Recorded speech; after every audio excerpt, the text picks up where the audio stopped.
మన ఇద్దరం ఖరగ్పూర్లో చదివాము, నువ్వు నాకు సీనియర్, నీ నుంచి నేను ఎన్నో విషయాలు నేర్చుకున్నాను, సబ్జెక్ట్ పరంగానైనా ఇంకోటైనా. కానీ అలా అని చెప్పి నువ్వు ఎప్పుడు భయపెట్టలేదు.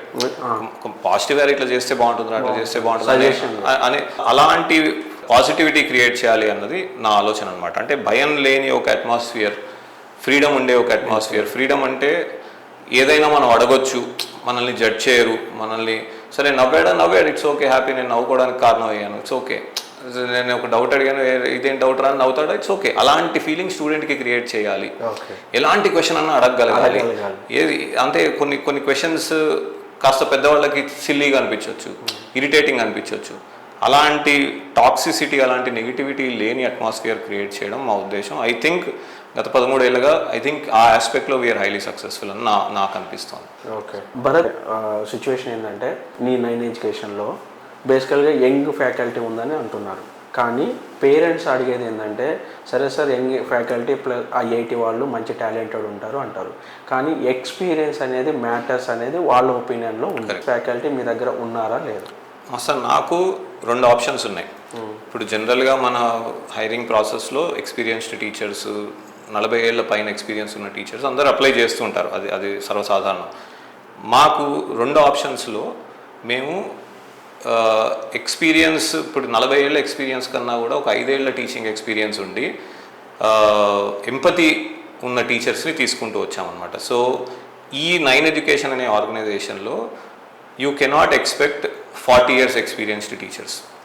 నేను చాలా ఓపెన్గా ఆనెస్ట్గా చెప్తున్నాను. బహుశా 40 years ఆర్ 30 years పైబడి ఎక్స్పీరియన్స్ ఉన్నవాళ్ళు, వయసు అనట్లేదు, అంత అనుభవం ఉన్నవాళ్ళు, 30 ఏళ్ళ అనుభవం టీచింగ్లో ఉన్నవాళ్ళు బహుశా 1-2 మించి కనపడరు.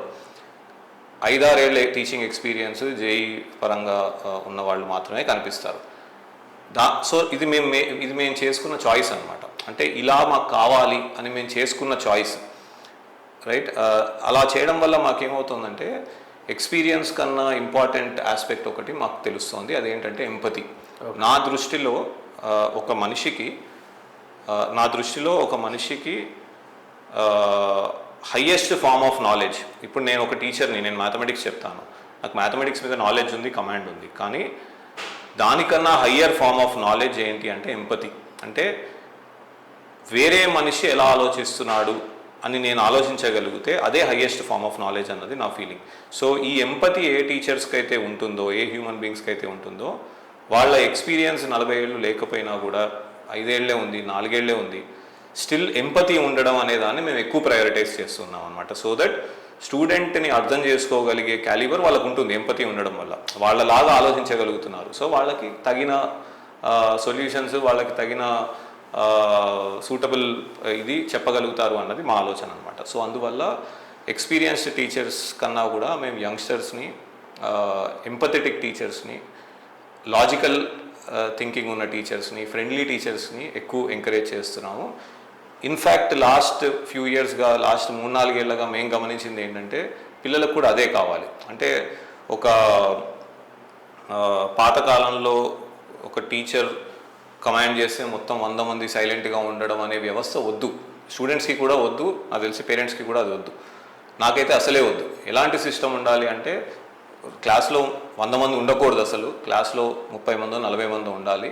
ఆ 30 మంది హాయిగా ఒక ఎల్డర్ బ్రదర్తో మాట్లాడినట్టు, సార్ పలానా ప్రాబ్లం ఉంది, ఏం చేద్దాం అంటారు అనే ఒక టీం వర్క్ కావాలి. వీళ్ళిద్దరూ ఒక టీం, నేను స్టూడెంట్ని తిట్టడమో, స్టూడెంట్ నన్ను తిట్టుకోవడమో అసలు అది ఉండకూడదు.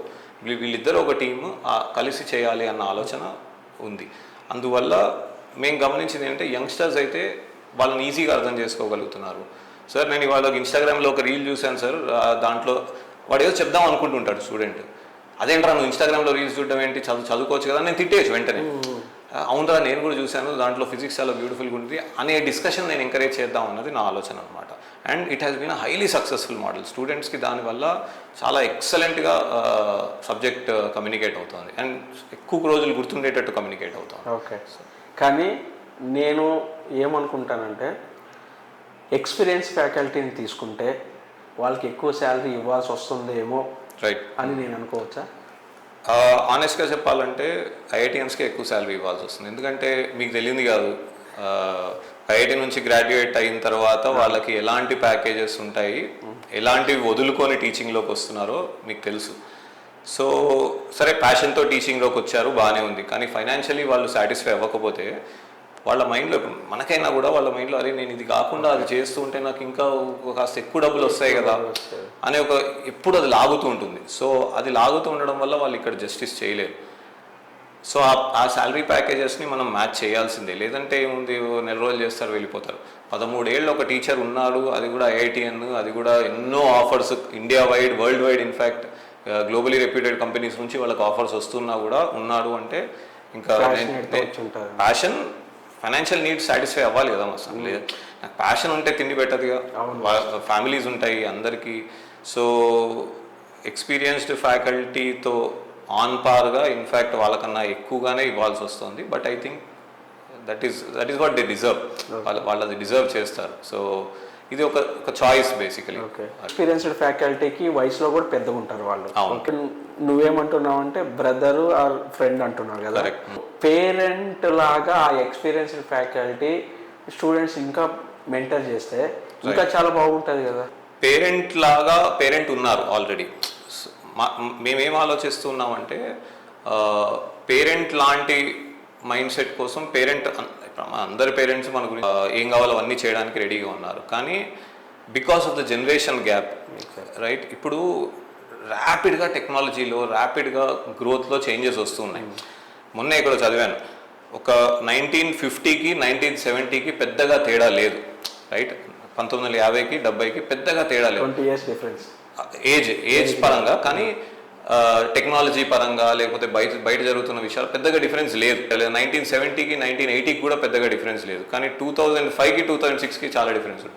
2025కి 2026కి చాలా, 2023లో ఏఐ లేదు, చాట్ జీపీటీ అనేది లేదు, ఇవాళ ఉంది. అంత ర్యాపిడ్ చేంజెస్ జరుగుతూ ఉన్నప్పుడు స్టూడెంట్ కూడా అలాగే పెరుగుతాడు కదా. ఇప్పుడు ఇవాళ రేపు 7-year-olds 18-year-olds చాట్ జీపీటీ మీద వర్క్ చేయగలుగుతున్నారు. వాడు చేసేటట్టు నేను చేయలేకపోయాను అనుకో, I cannot inspire him. So నేను ఏదో లీగ్లో ఉంటాను, వాడు ఏదో లీగ్లో ఉంటాడు, నేను ఓన్లీ మ్యాథ్స్కి మాత్రమే లిమిట్ అవుతా. అలా ఉండకూడదు అన్నది మా ఆలోచన.